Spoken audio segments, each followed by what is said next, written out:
This podcast is for educational purposes only and is not intended to give legal or financial advice.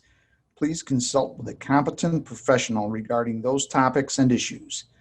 Now, on with the show.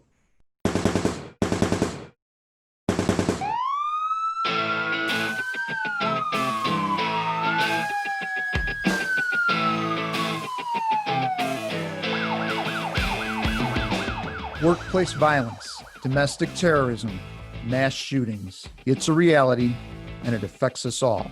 Too often in these situations, employees aren't prepared to react. They become reliant on someone else rushing in and saving the day in the nick of time. It just doesn't work that way. You save more lives by being prepared, having the right training. I am Dan Skoczylas. After 24 years in law enforcement as a sergeant, detective, lieutenant, and working with a federal task force, I've seen it all. I use my experience and training to help you prepare your employees for potentially dangerous threats in your workplace.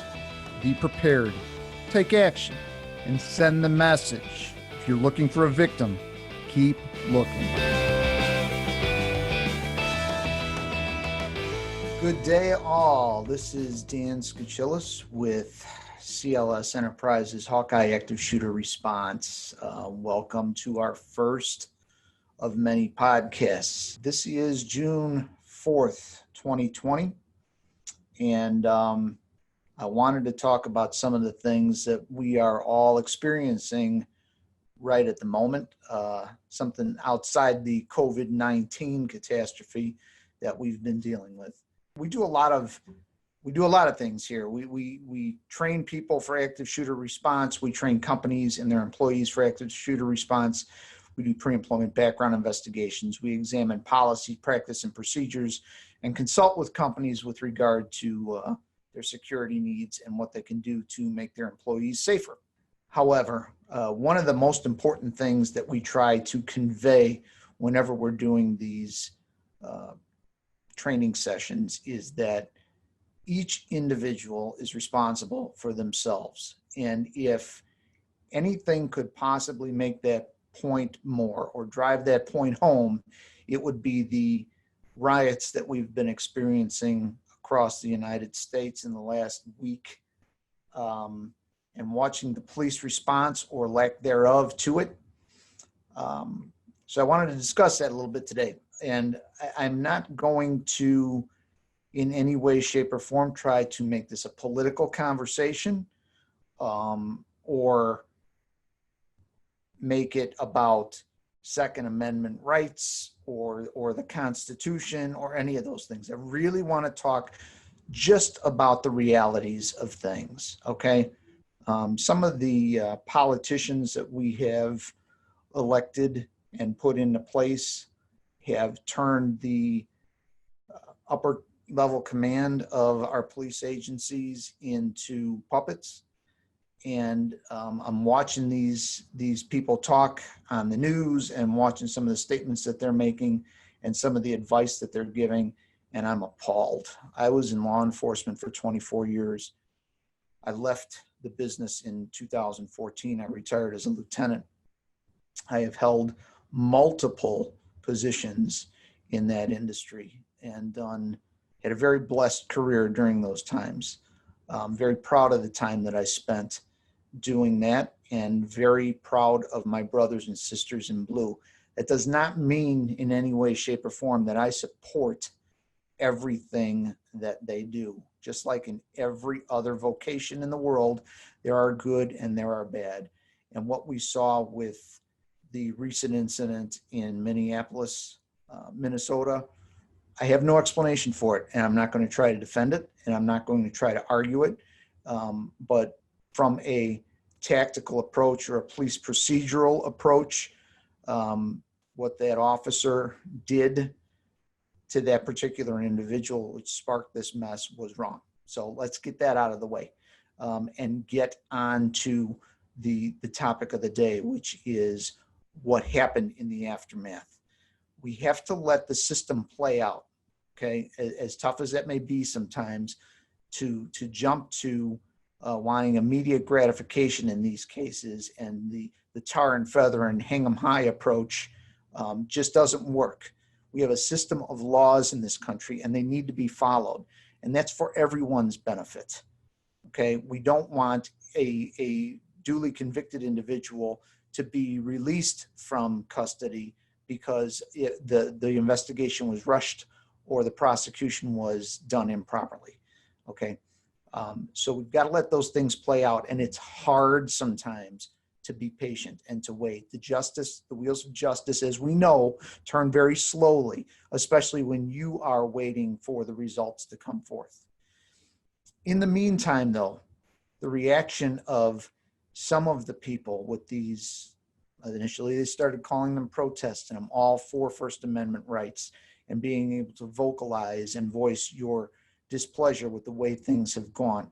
But the minute you transpose from telling me how you feel to breaking property, to burning buildings, to looting, those are criminal acts. It's not protesting, it's criminal, period. And the minute those things start to occur, you too, if you are participating in them, should be prosecuted to the fullest extent of the law. Those people whose property you are breaking, they're the people whose property you are stealing, the things that you are setting on fire belong to someone. In some cases where it's municipal property, it belongs to you. You're burning your own stuff. Taxpayer money has got to come into play to replace those things. But the point that I wanted to discuss really today, without getting into, whose fault this is, and because there's plenty of blame to go around, is the victims' reactions to these things.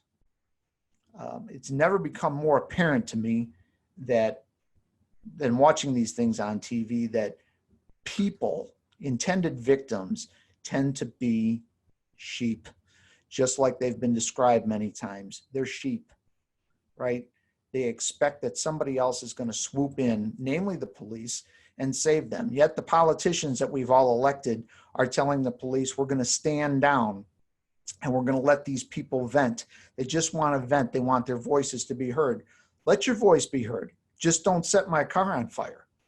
I'll listen to you all day long. Just don't break out my store windows. Okay, I would love to hear your feelings and help you work through them and help come up with viable solutions, but not if you're running out of my storefront carrying all of my inventory. And when the police are told, don't do your job, we want these people to vent. When you've got law enforcement in Minneapolis, Minnesota, that is ordered by their mayor and their chief to abandon their station house and let those people burn it to the ground, the symbolism that is presented over the TV, over the airwaves to the American people over an incident like that is horrific. It is my opinion that we would not have the issues that we had that followed if they had not given up that police station and let them burn it down. Here's the deal. Nobody's going to save you. Nobody's going to get there in time to save you, right? When these politicians tell you that they've got the solutions, they've got the answers, don't defend yourself. Don't put yourself out there to do that. Don't defend your property and your family. You call 911 and wait for help to come. It's never going to get there in time. Truth of the matter is, if you call 911, you might as well leave the line open so they can find your body when they do get there. Ultimately, it's up to you to defend yourself. When you look at these things over the nationwide, the incidents where the people cowered to these individuals, they ran amok. But if you look at states like Iowa or some of the down southern states where people stood their ground and stood in front of their storefronts armed with baseball bats and long guns, there's no broken glass there. There's nobody looting there. Look, most of these people that are committing these criminal acts are truly cowards. If they are confronted with someone who's actually going to push back, who's not concerned about what the politicians are telling them, who's not concerned about being politically correct and how they appear on television. They're simply concerned with saving their livelihood and their families. It's just that simple. They've worked all their lives for this. They're not going to bow down to you and let you break out the windows. When confronted with that, these cowards jump like rats from the Titanic. Bottom line is this. If somebody comes to my front door and kicks in the door, comes in and shoots and kills me, there's two people, two entities to blame for that. Possibly three, but the police is not one of them. First off is the bad guy. He or she chose to be a bad guy. They're to blame for it. I don't want to hear about what your childhood was like and how you were raised. If you're a 30-year-old man and you kick in my door, you know that that's not right. We learn the difference between right and wrong very, very early on in life. Generally speaking, everybody knows that booting in somebody's front door, breaking out their glass windows, and stealing from them is not right. It's illegal, it's immoral, it's not right. But if you kick in my front door and come in and shoot me, in the immediate, there are two people to blame, the bad guy and me. Me for not recognizing my vulnerability. Me for not preparing myself to defend myself and my family. Me, I'm to blame. This country, for whatever reason, has got a phenomenal knack for pointing the finger in every other direction. Everybody who is currently incarcerated and doing hard time for crimes that they committed, I'm sure if you sat down with them, could lay out their life and tell you exactly who's to blame for why they're there. Amazingly enough, they would be last on the list. My father did this, my mother was that, I didn't have a proper home life, but you're the one sitting in jail. Your mother may be partially to blame for it, so may your father, but they're not locked up. You're sitting there, you're paying the price for this. It's your fault. You change it. The last thing that crosses my mind if somebody boots in my front door is to call 911. They are never going to get there in time. I responded to those calls. I know how that process works. If your life, if your property, if your livelihood is in immediate danger, there is only one person that can save you from that, and that is you, period. Especially during times like this, where the police, all well-intended in most cases, couldn't get there in time to save you if they wanted to. They're stretched so thin. They are pulled in so many different directions. And they know that they are damned if they do and they are damned if they don't. They are going to be criticized by the politicians. They are going to be criticized by the media. They are going to be second-guessed and criticized by the citizens that they're trying to serve. We are firsthand, and this is not a new thing. This has been going on for a number of years. We are firsthand seeing the dismantling of policing in the United States. We've got people crying and screaming for the police agencies to be defunded. They've got their own ideas. They're going to set up their own organizational security for their neighborhoods. Do you really want completely untrained individuals marching through the streets armed with long guns? Is that what you want? We saw firsthand what happens if the police go away. When you look at Minneapolis, Minnesota, that police agency abandoned its post, abandoned its citizens, abandoned its city, abandoned its own house, sacrificed it all, gave it all up, and walked away. I sat with my mouth agape. I still can't wrap my head around how and why any police department, any law enforcement entity would do that. Look, when those men and women took that oath to serve and protect, it meant something to them. It really means something to them. It's a lifestyle that you choose. It is a life that you choose. You understand that you are willing to give up your life to save the life of somebody that you don't know and have never met. And just like every other profession in the world, there are good cops and there are bad cops, but the vast majority are really, really good people trying to do really, really good things. But there's not enough of them. And they're not going to get there in time to save you. Ask those people in Minnesota, ask those people in Minneapolis, those shop owners whose lives are completely destroyed, what it's like to have a policeless society, what it's like to be left to fend for yourself. And then recognize that the way that this pendulum has swung at this point, it's going to be a long time before it comes back the other way.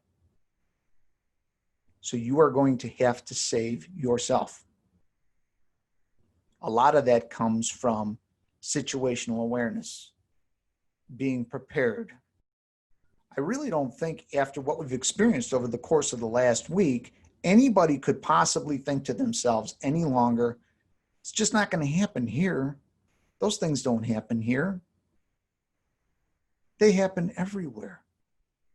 I live in Illinois, but far enough removed from the city of Chicago where, generally speaking, the carnage that occurs there does not affect me unless I seek it out, and I'm not seeking it out. Those days are done. Yet it came our way miles from my house, just miles from where I live. Looting, stores that I have shopped at, stores that my family has gone to, broken windows, things stolen. Friends that own those businesses alerted in the middle of the night by their cell phones going off when the cameras pick up movement in their place of business, only to arrive 20 minutes later and find people running out the front windows carrying his merchandise.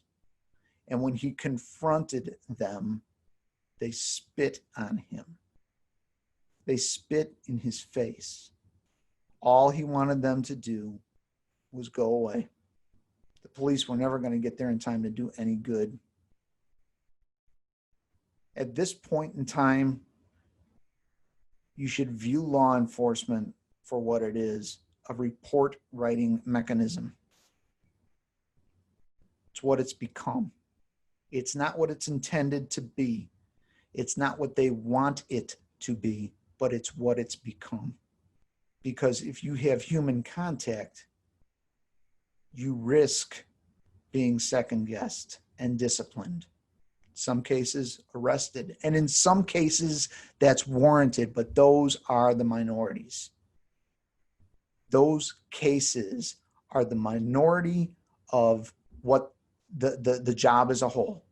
I'm not talking about minority people. I'm talking about it's not as frequent as the media would like you to believe it is. But the impact is there and the damage is already done. I never once during 24 years of law enforcement ever arrested anybody because of their race or their gender or their religion or what they believed in. In most cases, I never knew what their beliefs were. I arrested criminals. I arrested people for committing criminal act. Regardless of their race, they were all treated the same. Those days are gone, however. In some states with bail reform, officers are arresting people. They're back out on the street committing the same acts within hours of the initial arrest, picking new victims who will ultimately dial 911 and say, this is going on. Somebody please come and help me. It's a shame that we are where we are. It really is. I don't have an answer or a solution of how we're going to get back to where we need to be. I don't have a solution for racial inequality. I don't know what that is. I'm not running for political office. I'm here to tell you that today, in this day and age, you have to protect you. Don't allow yourself to be a victim. You're going to have to find courage that you never thought you had. you are going to have to find super abilities that you never thought you had. They're there. You just got to dig deep for them. You're protecting your life, your livelihood, and your family. Remember that. The small business owners, the ones that you see on TV sweeping the glass up off the sidewalk, crying because everything that they've worked for, everything that they've had has been taken from them in a minute, from seemingly the same people that patronized their stores weeks before. People that they would see coming in. These protests have been hijacked by terrorist organizations, by domestic terrorist organizations. They've got their influence and their input, and it's set something as wonderful as a legitimate peaceful protest to express your displeasure and your First Amendment rights. It's turned it into a criminal, chaotic riot, and it's ruined lives. And until we stand up as individuals, as a nation, and say, this is not going to work. If my elected politicians and the police department that I pay taxes for to protect this are not going to do this, then I'm going to do it myself. I'm going to do it myself. I need to survive this. You can always elect new politicians, and they need to appoint people to these agency heads that are qualified to be there. Not their political puppets, but qualified to be there. Look, no mayor should be directing the police department. The mayor should be appointing a police chief that is competent based on experience and education and a track record to lead that agency, and let him or her lead it.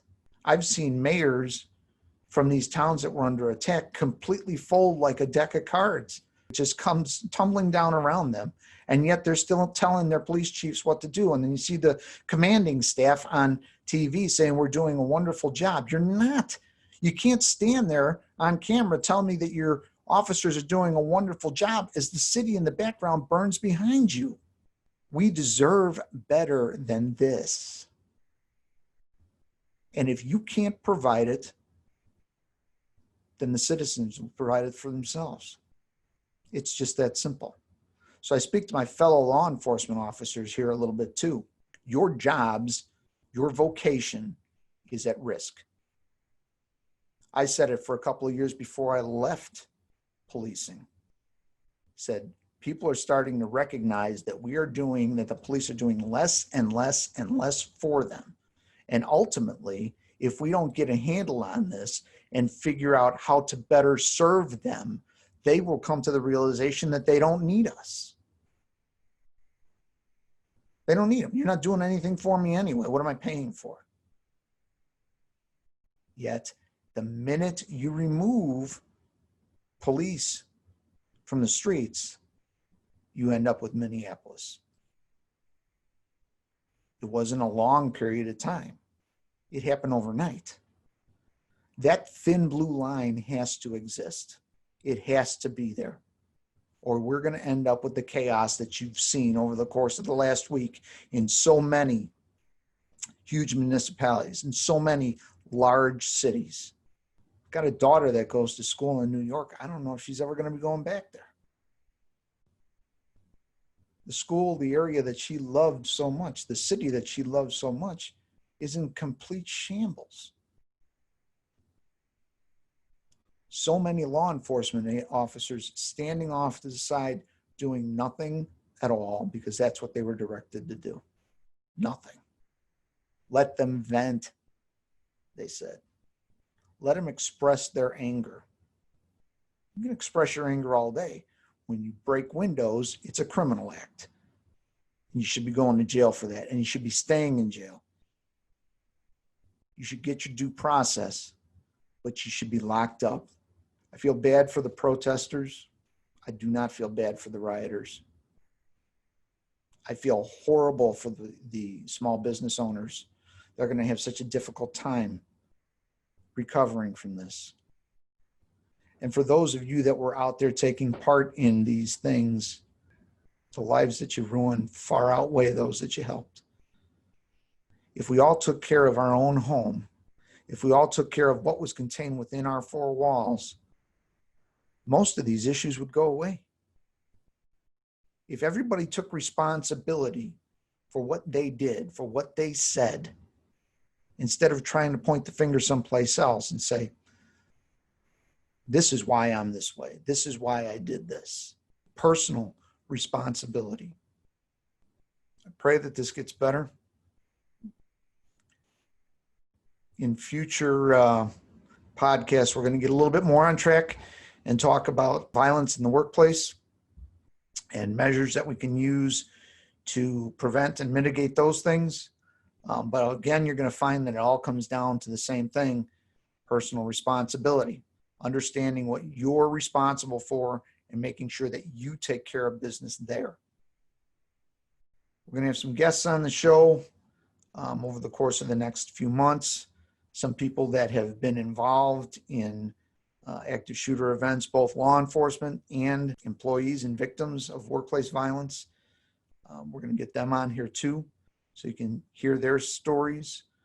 I'm going to try to get some business owners that have been impacted by this rioting and get them on here to give us their story. It's very important that you take responsibility for yourself and what God has entrusted you with.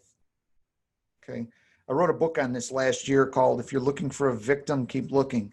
The title was picked out to kind of say it all. And I think it's very applicable here. You know, I call 911 simply to get somebody to take the report.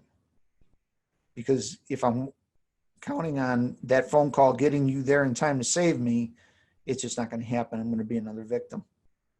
I'm going to be at the mercy of the offender. I'm going to be a sheep. And I refuse to be a sheep. There are people that are counting on you to be around. There are people that are counting on you to do things for them, namely your family. If you're a business owner, then the people in that community that you serve count on you to be there. You owe it to them, if not yourself, to make sure that you are not a victim. I pray for everybody out there.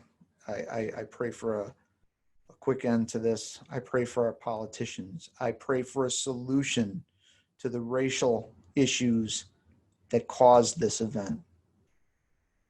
But most of all, I pray for you to recognize that actions that you take are the things that make the difference in your life, not somebody else. Step up and take care of your house and your business. Step up and take care of your family. Thanks for joining me today. It's been a pleasure. Looking forward to the next podcast, and hope that you will jump on board for that as well. If you need to contact us, you can find us on the web at hawkeyeprepared.com. Send us an email.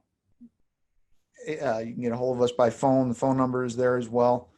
Be happy to talk to you, answer questions about this. We're here to help. And frankly, at this point, here just if you need to vent. We would love to hear your story. We would love to hear stories about people that stepped up and stood their ground and backed these people off, backed the rioters off, and saved their business and saved the windows in the front of their business, and how you did it and what drove you to do that. So feel free to reach out. I'm out. See you soon.